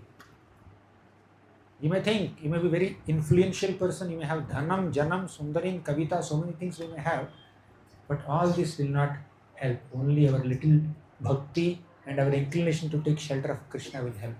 That's why our Prahlad Maharaj said that manye dhanabhijana rupa tapashruto jahate jah prabhava bala paurusha buddhi yoga नाराधनाय हि भवन्ति परस्य पुंसो भक्त्या तुतोष भगवान गजयूथपाय. Manye, I consider what? He considers dhana, abhijana, rupa, tapa, shruta, oja, teja, prabhava, bala, paurusha, buddhi, yoga. This 1 dozen material qualifications are not useful for bhakti. Na aradhanaya hi bhavanti. Do you think your money will help you to become dear to Krishna? Do you think our scholarship will help us to become dear to Krishna? Do you think our followers will help us to become closer to Krishna? To get God's grace, we don't need any of these material assets. All we need is bhakti. Bhaktya tutosha bhagavan gajayuthapaya. Even if you are a dull-headed elephant, if there is bhakti in your heart, Krishna will immediately come in great haste to protect you. That's what we have seen in Gajendra's episode. So, Krishna is so serious in reclaiming us. How serious are we? How inclined are we to be reclaimed by Krishna? That's the question. Krishna left Brajavasis, came to Mathura, Dwarka, Hastinapur to orchestrate Kurukshetra war, teach Bhagavad Gita, deal with Duryodhan, Dushyasan, Karna, Shakuni, Dhatarashtra and all this politics. For what? To inherit the miscreants and establish dharma. Similarly, Lord Chaitanya Mahaprabhu left everything. His loving associates, Sachi Mata and Advaita Acharya, Haridas Thakur, all these great personalities he left, he kept them aside. And he came to take sannyas. So, accepting sannyas is not an act of irresponsibility. Accepting sannyas is an act of great responsibility. Chaitanya Mahaprabhu accepted sannyas not to give up family responsibilities, but to take the responsibility of whole world. Sometimes sannyas, a renounced life is perceived to be irresponsibility or running away from different kinds of responsibilities or even attachments or obligations. No, it's accepting a greater responsibility. One responsibility on the individual plane is to control one's own mind and senses. Another responsibility is to guide so many people, hundreds and thousands of people in their spiritual lives and bring them closer to Krishna and teach them. You know what? To penetrate through the thick layers of false ego and ignorance of a conditioned soul and touch the soul and tell them, my dear sir, you are a servant of Krishna, please understand this. It requires so much of purity and austerity. Not everyone can do that. Every conditioned soul is covered by millions of layers, thick layers of false ego, ahankar, thick layers of ignorance, andhakar, ajnana. To penetrate through these layers of ignorance and ego and communicate to that soul, my dear sir, you are a servant of Krishna. To make us say that, Mahaprabhu himself accepted the mode of servant of Krishna and saying, Ainanda tanuja kinkaram patitam mam vishane bhavam bhudav. This is not Mahaprabhu's sloka, this is our sloka. Ainanda tanuja kinkaram. Who is tanuja? Ananda tanuja kinkaram. Who is Krishna's kinkara? We are Krishna's kinkara. Who is Mahaprabhu? Krishna himself. Krishna is Ainanda. Mahaprabhu is saying, Ainanda tanuja kinkaram patitam mam vishame bhavam bhudav. Where is the position of a multimillionaire son sitting in a big AC room, ordering whatever he wants from his servants? And where is the situation where he is begging for some food on the street? When he is not getting any food, he is going to the dustbin and taking out all the leaves and then trying to get some little grains which are stuck to the pot. stuck to the leaves and trying to eat that. You see, if a multimillionaire son is doing that, it's very awful, right? Similarly, we are all sons of children of multimillionaires. Multimillionaire, who is that? Krishna. We are all children of the Lord. We are amshas of the Lord. We are servants of the Lord. We have an eternal bonding, eternal relationship with Krishna. Forgetting that eternal relationship, we are coming here and rotting in this material existence, thinking that these pleasures of movies, money, cars, bungalows, this is eternal pleasure. This is an entanglement. Entanglement that comes in the form of enjoyment. The external face is enjoyment, but the internal form is entanglement. Right? That is Maya's job, to make entanglement look very appealing, very pleasing, very exciting. Come, come, come. It's very enjoyable. Come. In a simple plain, you can see somebody has cough or cold and ice cream parlor. Ice cream is showing. See, it is very tasty, very nice, very yummy. Strawberry, butterscotch. Please come and eat it. And this fellow will get allured and eats it, and he will have more bad throat. He'll spoil his health more. Maya is like that. Attraction to ice cream is an innocent thing, but there is much more severe entanglements, right? Attachment to name, fame, prestige, followers, money, opposite gender, form of opposite gender. Very, very scary situation. So therefore, let's not find our sense of security in material attachments. The greatest security is there in Krishna's shelter. Krishna said, Ananyaschintayanto mam ye janaha paryupasate tesham nityabhiyuktanam yogakshemam vahamyaham. Yogakshemam vahamyaham. I will take care of your needs and moods. If you have the right mood to connect with me, I will fulfill your needs, spiritual needs. Sometimes people will misinterpret this statement. Yogakshema Mahamya means whatever I don't have, Krishna should supply. Otherwise, he is not God. He has no other form, no other work or what. Just to fulfill your material needs, he is the only job profile of God. People put God in a box. Who is God? Whoever destroys my miseries, whoever gives me enjoyment, he is God. There is no other definition of God. What God has to do, he should give me enjoyment, he should destroy my miseries. Miseries are suffering. That is God. That's understanding of most common people. And God is your supreme father. You have an eternal connection with the Lord. Only in his company you will enjoy spiritual pleasure. And you are asking him for material pleasures. So, Lord Chaitanya Mahaprabhu accepted sannyas not to break the heart of Sachi Mata. In fact, he had to tolerate her tears.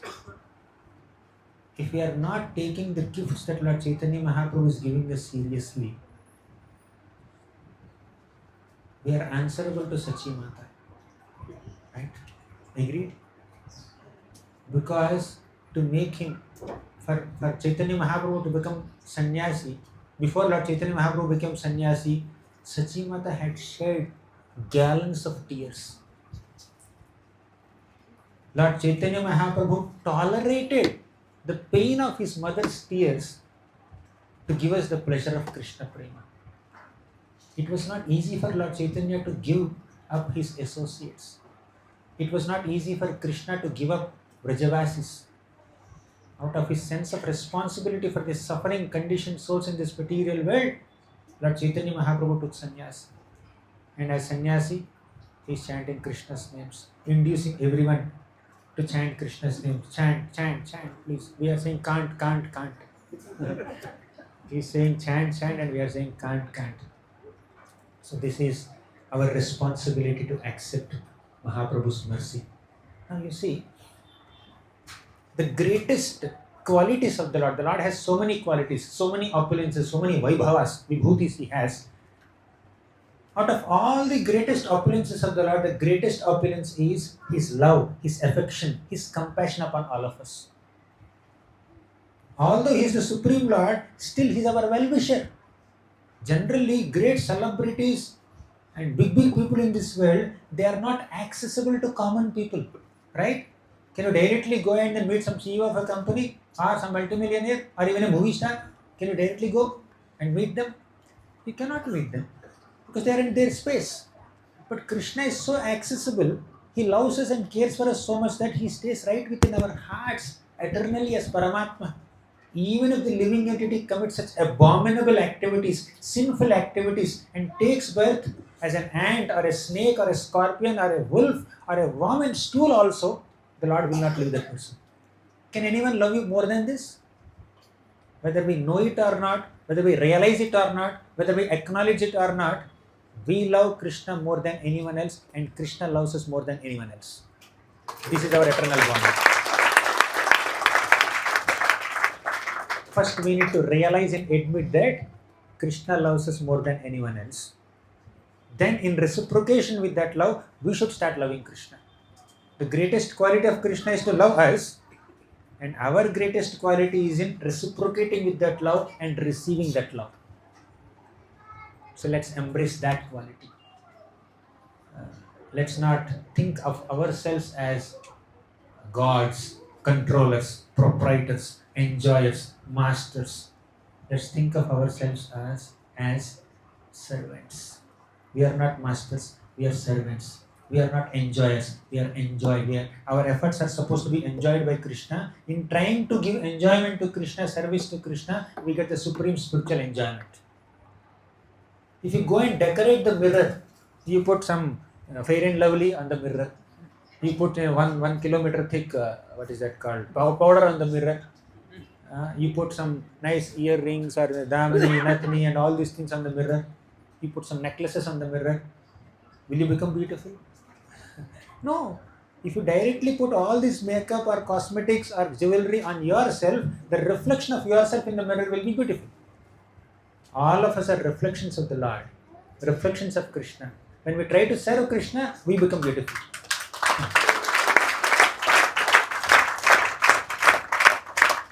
When we try to satisfy Krishna, we get satisfaction. When we try to satisfy ourselves, we'll only create mockery. Just like decorating the reflection in the mirror. We are reflections of Krishna. Serve Him, we derive enjoyment. When you water the root, all the leaves and the plants, leaves and twigs are automatically satisfied. But if you just sprinkle some water on the leaves and twigs and forget to water the root, plant will not be nourished. If you feed the stomach, then all the body limbs will get their nourishment. If you take chapati and put on the head will not become powerful. If you put dal, pour sambar on the hand will not get power. If you put idli and dosa on the legs will not get strength. Put all these things in the mouth and let it enter into the belly. Then all the body limbs will get strength. Similarly, when we serve Krishna, we are satisfied. When we try to please Him, we are pleased. We are all His parts. We are His amshas. Krishna is not here to canvas and receive service from us. He has so many fans already. He doesn't need any more subscriptions, right? But if we subscribe to Krishna, if we register to Krishna Bhakti, the process of Krishna Bhakti, we will be purified. We will be happy. For us only, the Lord is taking sannyas. What else He has to do? What else you expect Him to do? He is staying in your hearts as Paramatma. He is also appearing as multiple incarnations in every single yuga. And in every incarnation, in most of the incarnations, He is tolerating the pain of being separated from His relatives, His loved ones, to give you time. In Mahaprabhu's incarnation, He's taking sannyas, leaving His mother. She's profusely crying, gallons of tears. But still, Mahaprabhu says, my dear mother, please excuse me. Please excuse me. I need to show some compassion on these common people and give them Krishna Prema. Then he took sannyas. After he took sannyas, Lord Chaitanya Mahaprabhu tried to go to Vrindavan. But somehow Nityananda Prabhu directed Lord Chaitanya and brought him to Navadvip area, to Advaitacharya's home. In Advaitacharya's home, again Mother Sachi came in a palanquin. Some people brought him her in a palanquin. And Sachi Mata saw Nimai, Lord Chaitanya Mahaprabhu, first time in shaved head. Not in yellow pitambar. He is wearing saffron cloth. Not having any ornaments. Not sandalwood bulb and all. only perspiration and goosebumps on his hands and his body when he's chanting the names of the Lord. In such a situation, Sachi Mata, 67-year-old Sachi Mata, made 24-year-old Nimai, Chaitanya Mahaprabhu, sit on her lap and started embracing him, kissing him, and bathed Lord Chaitanya with her tears. How much love this mother has for this child, for her son. Bathed him literally with his tears, with her tears. And Lord Chaitanya Mahaprabhu fell at Sachimata's feet and said, "My dear mother, this body is yours. This life is yours. Whatever devotion I have within my heart, that also came from you only. Please uh, forgive me." Somehow I became transcendentally mad and accepted this sannyas. I don't know what I was doing, but I just accepted sannyas out of compassion for common people, definitely. Uh, Now you tell me, where do you want me to stay? Should I stay here or there? Wherever you want me to stay, I will stay. Whatever you want me to do, I will do. So Lord Chaitanya Mahaprabhu's heart completely melted seeing Sachimata in that condition, with tears in her eyes. Then, you know what Sachimata considered? Such a glorious mother. Sachimata said, if Nimai, after accepting sannyas, if Nimai stays at my home with friends and family members and mother, common people will criticize him. When a sannyasi is closely interacting with family members, the family that he has abandoned at once, common people will criticize him. Are sannyasi, why is he staying at home with friends and family members? Once in a while visiting is okay, but residing with them will be subjected to criticism in the traditional society. If Lord Chaitanya stays with me, that will give great happiness to me, Mother Sachi is saying. If Nimai stays with me, that will give me happiness. But if people criticize me, that will give great distress. So Sachimata decided he cannot stay with me. She does not want us to criticize Lord Chaitanya, by the way. So she said, let him not stay with me in Bengal. Let him go to Orissa, which is very close to Bengal, and stay in Jagannath Puri. Jagannath Puri and Bengal are like two rooms in the same home. People from Bengal area go to Jagannath Puri to take darshan of Jagannath. People from Jagannath Puri come to Bengal to take bath in Ganga. Thus, we can hear what's happening with Lord Chaitanya there. So, with that intention, Sachi Mata said, my dear son, Gauranga Mahaprabhu, please stay in Jagannath Puri. Chaitanya Mahaprabhu is Matru Bhakta Shiromani. Even after taking sannyas, Lord Chaitanya Mahaprabhu never neglected his mother. He fell at the feet of his mother. He followed the instructions of his mother. He made Jagannath Puri his headquarters and he stayed there. He did not go anywhere else. Once in a while he would just go for yatra and then come back, but that is his headquarters. He is called Matru Bhakta Shiromani. Of all the devotees of mothers, first Daivam for a child is mother, Matru Deva Bhava, right? So Lord Chaitanya is Matru Bhakta Shiromani, the crushed jewel of all devotees of mothers, right? So Lord Chaitanya Mahaprabhu made Jagannath Puri his headquarters, tolerating the pain of separation from his mother and all the other devotees. Tyaktva sudustyaja surepsita rajya lakshmim dharmashta aryavachasa yadagadharanyam maya mragam dayitayipsita manvadhavat vande mahapurushate charanaravindam. Tyaktva, Mahaprabhu has given up. What he has given up? Sudustyaja surepsita rajya lakshmi, the greatest opulence which is desired by even the great devatas also he has given up. The opulence of having a good wife and great mother at home, and the opulence of having so many followers in his locality. He has given that up. Dharmishta aryavachasa yadagadharanyam, and he took sannyas and entered Jarikhandaranya. Maya mrugam daitayipsita manvadhavat. Because this conditioned soul is chasing behind Maya Mrugam, illusory enjoyment, to protect him or to show compassion upon that conditioned soul, the Lord took sannyas. Vande Mahapurushate Charana Ravindam. Let us offer obeisances to Lord Chaitanya's lotus feet. So to conclude our this little description of Lord Chaitanya Mahaprabhu's devotion to his mother and his compassion upon all of us, let us offer this sincere, humble prayer at the lotus feet of Lord Chaitanya Mahaprabhu to give us the common sense and intelligence and inspiration to value the transcendental gifts that he has given us. He has given us so many transcendental gifts, including the holy name of Krishna, the path of Bhakti Yoga, the glory of Vrindavan, and he introduced us the glory of Srimati Radharani. Let us accept these transcendental gifts and let us not undervalue them. Let us not neglect them. Let us not take them for granted.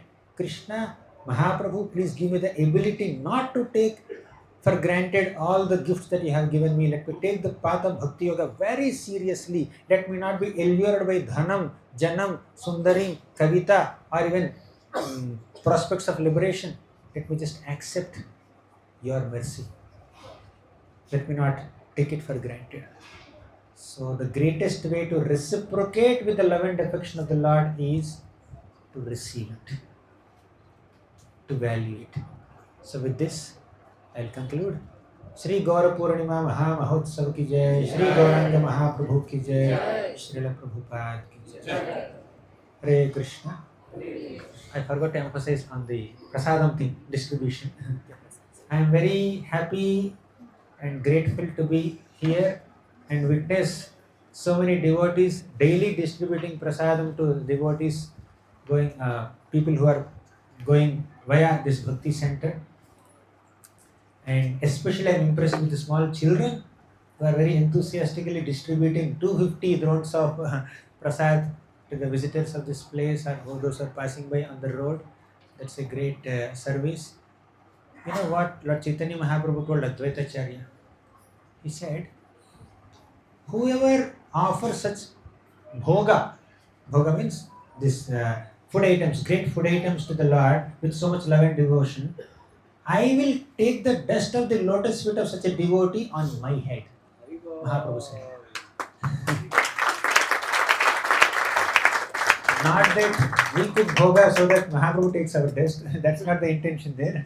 But this is the importance that Lord Chaitanya Mahaprabhu gives to distributing prasad to people. And Mahaprabhu would remember the favorite dishes of all the devotees, and he will instigate them. Please feed them. He likes this item more. Please give him more. So he will feed them 5 times as much as they can eat. So thank you so much for that, and thank you so much Leelanand Prabhu for leading this wonderful Vaishnava community. And your enthusiasm is very contagious. Your energy levels are very high.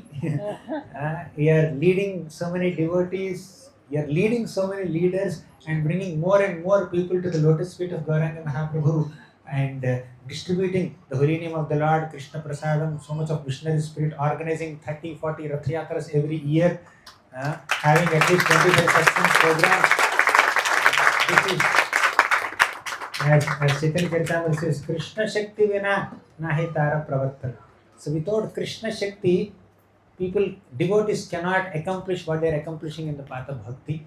So I am very grateful to be a part of Gaura Purnima festival at this Bhakti center. May this Bhakti center be overflowing with hundreds and thousands of devotees in many years to come. So thank you so much. Hare Krishna.